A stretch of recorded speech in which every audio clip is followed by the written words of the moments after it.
বিভিন্ন কেন্দ্রে বাদ পড়তে পারে হাজার হাজার ভোটারের নাম। ভবানীপুরে ৪৪,৭৮৫ জন, নন্দীগ্রামে ১০,৮৯৯ জন, বালিগঞ্জে ৬৫,১৭০ জন, কলকাতা বন্দরে ৬৩,৭৩০ জন, রাসবিহারীতে ৪২,৫১৯ জন, চৌরঙ্গিতে বাদ পড়তে পারে ৭৪,৫৫৩ জনের নাম, জোড়াসাঁকোয় ৭২,৯০০ জন, কসবায় ৫৮,২২৭ জন, রাজরাট গোপালপুর পুরসভা এলাকায় ৪৭,৬০৪ জনের নাম বাদ যেতে পারে, বেহালা পূর্বে ৫৩,০৮৪ জন, বেহালা পশ্চিমে ৫২,৪৩০ জনের নাম বাদ পড়তে পারে। এছাড়া কাশীপুর বেলগাছিয়ায় ৫৩,৩৬০ জনের নাম বাদ পড়ার সম্ভাবনা রয়েছে।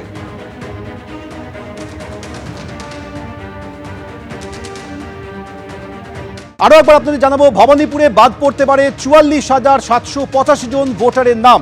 নন্দীগ্রামেও প্রায় ১০,৮৯৯ জন ভোটারের নাম বাদ যেতে পারে। এসআইয়ের এখনো পর্যন্ত বাদের তালিকায় রয়েছে ৫৮ লক্ষ বলে সূত্রে খবর। মৃত ভোটার হিসেবে বাদ পড়তে পারে ২৫ লক্ষের নাম। স্থানান্তরিত হিসেবে বাদের তালিকায় রয়েছে প্রায় ২০ লক্ষ নাম। খোঁজ পাওয়া যাচ্ছে না এমন ভোটারের সংখ্যা প্রায় ১২.৫ লক্ষ। ডুপ্লিকেট ভোটার হিসেবে ১৩.৫ লক্ষ চিহ্নিত হয়েছে বলে সূত্রে খবর। এর পাশাপাশি সর্বশেষ যে তথ্য পাওয়া যাচ্ছে, ১,৬৭,৪৫,৯১১ জন ভোটারের তথ্য যাচাই করবে নির্বাচন কমিশন। এই ভোটারদের তথ্য যাচাই করা হবে, খবর পাওয়া যাচ্ছে কমিশন সূত্রে। বিএলওরা বাড়ি বাড়ি গিয়ে তথ্য যাচাই করবেন। তারপরেও যদি সন্দেহ থাকে সেক্ষেত্রে শুনানির জন্য ডেকে পাঠানো হবে বলে কমিশন সূত্রে জানা যাচ্ছে।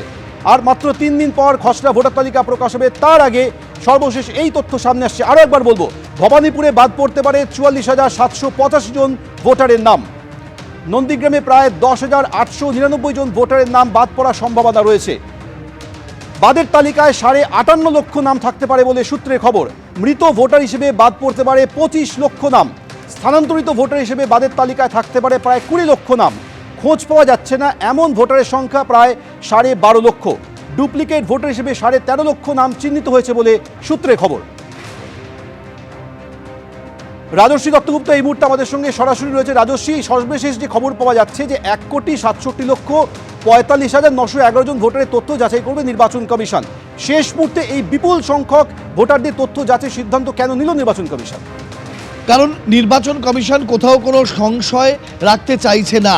ত্রুটিমুক্ত ভোটার তালিকা তৈরি করতে হবে, যার মধ্যে যেন কোনো প্রকৃত ভোটারের নাম বাদ না যায় এবং যারা বেআইনি ভোটার তারা যেন কোনোভাবে স্থান না পায়। এইটা মুখ্য উদ্দেশ্য। এই লক্ষ্য পূরণ করবার জন্যই কিন্তু এই বারবার যাচাইয়ের পদ্ধতি অনুসরণ করা হচ্ছে এবং এর আগে ৭ দফা যাচাইয়ের কথা বলা হয়েছিল। গতকাল যখন এসআইআরের ফর্ম ফিল আপের প্রক্রিয়া সম্পূর্ণ হয়েছে, তারপরে গতকাল থেকে আজ পর্যন্ত এই যে তথ্য আপলোড হয়েছে, যা কমিশনের কাছে পৌঁছেছে, সেইগুলো ঝাড়াই বাছাই করে এই নতুন করে ১,৬৭,৪৫,৯১১ জন তাদের এই ভোটারদের আবার তথ্য যাচাই করতে হবে, যার মধ্যে অনেকগুলো ভাগ রয়েছে। ৮৫ লক্ষের বাবার নামের ভুল রয়েছে ২০০২-এর তালিকায়। এমন প্রায় ১২ লক্ষ ভোটারকে দেখা যাচ্ছে যার বাবার সাথে সন্তানের বয়সের পার্থক্য ১৫ বছর কিংবা তার চেয়ে কম। ৩ লক্ষ ভোটারের ক্ষেত্রে দেখা যাচ্ছে ঠাকুরদা হয়েছেন ৪০ বছরের কম বয়সে। অর্থাৎ বিভিন্ন রকমের অসঙ্গতি, বিভিন্ন রকমের সংশয়, এই অসঙ্গতিগুলো দূর করার জন্য নির্বাচন কমিশন সব রকম প্রচেষ্টা চালাচ্ছে। তুমি আমাদের সঙ্গে থাকো। এই মুহূর্তে আরও একটা খবর পাওয়া যাচ্ছে, বালিগঞ্জে বাদ পড়তে পারে ৬৫,১৭০ জনের নাম।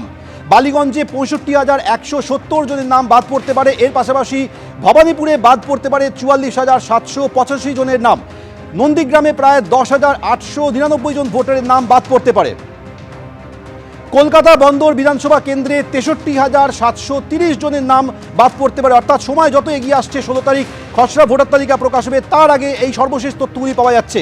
সেটা কলকাতা বন্দর বিধানসভা কেন্দ্র হোক কিংবা নন্দীগ্রাম বা ভবানীপুর বা বালিগঞ্জ, বিভিন্ন জায়গা থেকে যে বিপুল পরিমাণ ভোটারের নাম বাদ পড়তে পারে, কমিশন সূত্রে এই খবর পাওয়া যাচ্ছে। অর্থাৎ রাজর্ষি, একের পর এক যে জায়গা থেকে তথ্যগুলো আসছে, অর্থাৎ যাবতীয় এই ভোটার তালিকাকে সম্পূর্ণরূপে স্বচ্ছ করার জন্য নির্বাচন কমিশন প্রত্যেকটা পদক্ষেপ গ্রহণ করছে। অবশ্যই সৌমেন, তাই। এবং যেটা তুমি বলছো যে ৫৮ লক্ষ ভোটারের নাম চিহ্নিত করা হয়েছে এখনো পর্যন্ত, যাদের নাম বাদ যেতে পারে। এই যে ৫৮ লক্ষ, সেটা বিধানসভা ভিত্তিক একটা হিসেব করা হচ্ছে যে কোথায় কত ভোটারের নাম বাদ যেতে পারে এবং সেই সংখ্যার নিরিখেই কিন্তু ভবানীপুরে দেখা যাচ্ছে 44,785 জন, অর্থাৎ প্রায় 45,000। নন্দীগ্রামে 10,899 জন, অর্থাৎ প্রায় 11,000 ভোটারের নাম বাদ যেতে পারে। এইভাবে বিধানসভা ভিত্তিক একটা নিরীক্ষণ করা হচ্ছে। কিন্তু মূলত যে চারটে বিষয় সামনে ছিল, মৃত ভোটার, নিখোঁজ ভোটার, ডুপ্লিকেট ভোটার এবং স্থানান্তরিত ভোটার, এই চারটে হেডে কিন্তু নামটা বাদ যাওয়ার জন্য চিহ্নিত হয়েছে। এই 58 লক্ষের মধ্যে কমিশনের হিসাব অনুযায়ী সবথেকে বেশি মৃত যেটা 25 লক্ষ, স্থানান্তরিত শিফটেড 20 লক্ষ, অর্থাৎ 25 এবং 20 মৃত আর স্থানান্তরিত মিলিয়েই 45 লক্ষ ভোটারের নাম চিহ্নিত হয়েছে বাদ যাওয়ার জন্য। এরপরে খোঁজ পাওয়া যায়নি, নিখোঁজ ভোটার 12 লক্ষ আর ডুপ্লিকেট ভোটার 13 লক্ষ, অর্থাৎ প্রায় 25 লক্ষ। এই যে 45-25 এই সংখ্যাটা এই চারটে হেডে ভাগ করা হয়েছে, মৃত, নিখোঁজ, ডুপ্লিকেট এবং স্থানান্তরিত। এই চারটে ভাগকেই কিন্তু মূল লক্ষ্য করা হয়েছিল যে এদের নাম বাদ যাবে এবং তার জন্যই চিহ্নিত করা হয়েছে। কোথাও যদি কোনো সংশয় থাকে তাহলে সেগুলো আবার যাচাই করা হবে, তারপরেও সংশয় থাকলে শুনানি করে সেগুলোকে চিহ্নিত করা হবে। একেবারে রাজশ্রী, তুমি আমাদের সঙ্গে থাকো। এই মুহূর্তে যে ডেটা আসছে, রাসবিহারীতে 42,519 জনের নাম বাদ পড়তে পারে, চৌরঙ্গিতে বাদ পড়তে পারে 74,553 জনের নাম। বিধানসভা ভিত্তিক ক্ষেত্রে বিভিন্ন তথ্য সামনে আসছে। ভবানীপুরে বাদ পড়তে পারে 44,785 জন ভোটারের নাম, নন্দীগ্রামে 10,899 জন ভোটারের নাম বাদ পড়তে পারে, বালিগঞ্জে বাদ যেতে পারে 65,170 জনের নাম, কলকাতা বন্দর বিধানসভা এলাকায় 63,730 জনের নাম বাদ পড়তে পারে। এর পাশাপাশি রাসবিহারী কেন্দ্রে 42,519 জনের নাম বাদ পড়ার সম্ভাবনা রয়েছে। অন্যদিকে চৌরঙ্গি কেন্দ্রে বাদ পড়তে পারে 74,553 জনের নাম। অর্থাৎ রাজশ্রী, সময়ের সঙ্গে সঙ্গে এই সংখ্যাগুলো বাড়ছে, তার মানে হাতে 3 দিন রয়েছে। খসড়া ভোটার তালিকা 16 তারিখে প্রকাশ হবে। এই সংখ্যাটা কি আরও বাড়তে পারে বিভিন্ন কেন্দ্রে? এই সংখ্যা আরও বাড়তে পারে, কারণ যাচাইয়ের প্রক্রিয়াটা অব্যাহত রাখা হয়েছে। এই যাচাই যত চলবে ততই কিন্তু আরও চিহ্নিতকরণ করা হবে, যে আরও নিখুঁতভাবে নির্দিষ্ট করা হবে যেগুলো সম্পর্কে এখনো পর্যন্ত সংশয় আছে সেগুলো এই তালিকাভুক্ত হবে।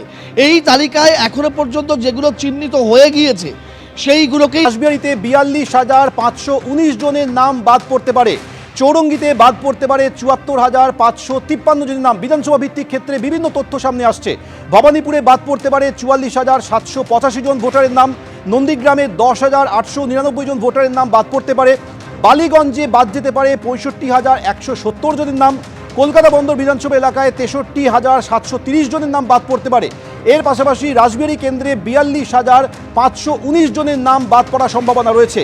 অন্যদিকে চৌরঙ্গি কেন্দ্রে বাদ পড়তে পারে 74,553 জনের নাম। অর্থাৎ রাজশ্রী, সময়ের সঙ্গে সঙ্গে এই সংখ্যাগুলো বাড়ছে, তার মানে হাতে 3 দিন রয়েছে। খসড়া ভোটার তালিকা 16 তারিখে প্রকাশ হবে। এই সংখ্যাটা কি আরও বাড়তে পারে বিভিন্ন কেন্দ্রে? এই সংখ্যা আরও বাড়তে পারে, কারণ যাচাইয়ের প্রক্রিয়াটা অব্যাহত রাখা হয়েছে। এই যাচাই যত চলবে ততই কিন্তু আরও চিহ্নিতকরণ করা হবে, যে আরও নিখুঁতভাবে নির্দিষ্ট করা হবে যেগুলো সম্পর্কে এখনো পর্যন্ত সংশয় আছে সেগুলো এই তালিকাভুক্ত হবে। এই তালিকায় এখনো পর্যন্ত যেগুলো চিহ্নিত হয়ে গিয়েছে সেইগুলোকেই রাখা হয়েছে। কিন্তু এর পরবর্তী পর্যায়ে, পরবর্তী ধাপে যে চিহ্নিতকরণের প্রক্রিয়া, যাচাইয়ের প্রক্রিয়া চলবে, তার মধ্যে থেকে যেগুলো চিহ্নিত হবে সেগুলো কিন্তু এই তালিকাতে আসবে এবং এর পরবর্তী পর্যায়ে শুনানি রয়েছে। সেই শুনানিতেও কিন্তু আরও এই সংখ্যাটা অদলবদল হতে পারে, এমন সম্ভাবনার কথাই কমিশন বলছে। রাজশ্রী, আমাদের সঙ্গে থাকো। আরও যে তথ্য পাওয়া যাচ্ছে, 1,67,45,911 জন ভোটারের তথ্য যাচাই করবে নির্বাচন কমিশন। বিভিন্ন বিধানসভা ভিত্তিক ক্ষেত্রে কতজন ভোটারের নাম বাদ পড়তে পারে সেই তথ্য সামনে আসছে। জোড়াসাঁকোতে বাদ পড়তে পারে 72,900 জন ভোটারের নাম, চৌরঙ্গিতে বাদ পড়তে পারে 74,553 জনের নাম, রাসবিহারীতে 42,519 জনের নাম বাদ পড়ার সম্ভাবনা রয়েছে। এর পাশাপাশি আপনাদের জানাবো, চৌরঙ্গিতে 74,553 জনের নাম বাদ পড়ার সম্ভাবনা রয়েছে। অন্যদিকে ভবানীপুরে বাদ যেতে পারে 44,785 জন ভোটারের নাম।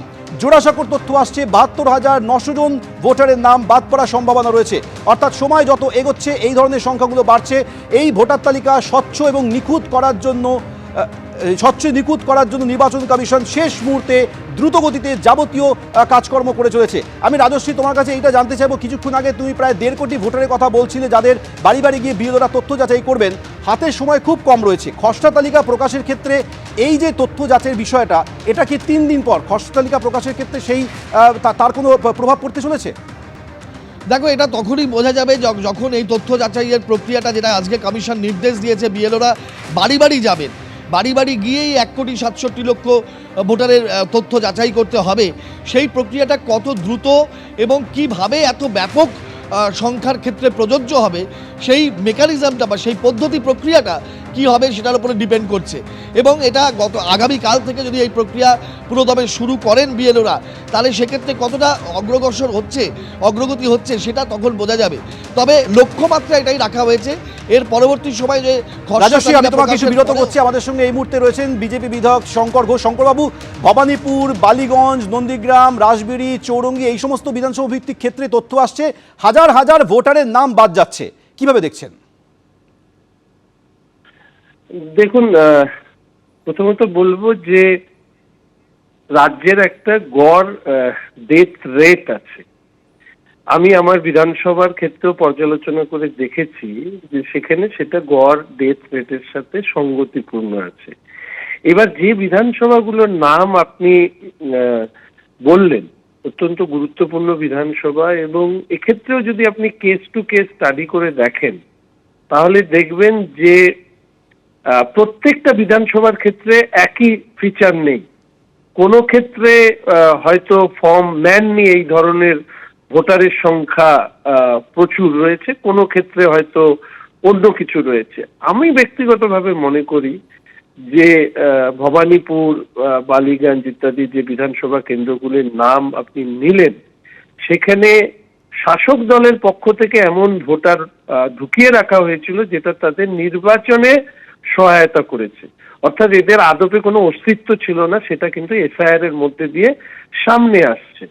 এবং আমি একটু সময় নিয়ে কেস টু কেস স্টাডি করে প্রতিক্রিয়া দেব। তবে আবার বলছি, এই রাজ্যে এসআইআর না হলে এই ভোটার লিস্ট অন্তত ক্লিনজিং হতো না, স্বচ্ছ ভোটার তালিকা তৈরি হতো না। আর এই আমাদের সঙ্গে কথা বলার জন্য। এবিপি আনন্দ, এগিয়ে থাকে, এগিয়ে রাখে।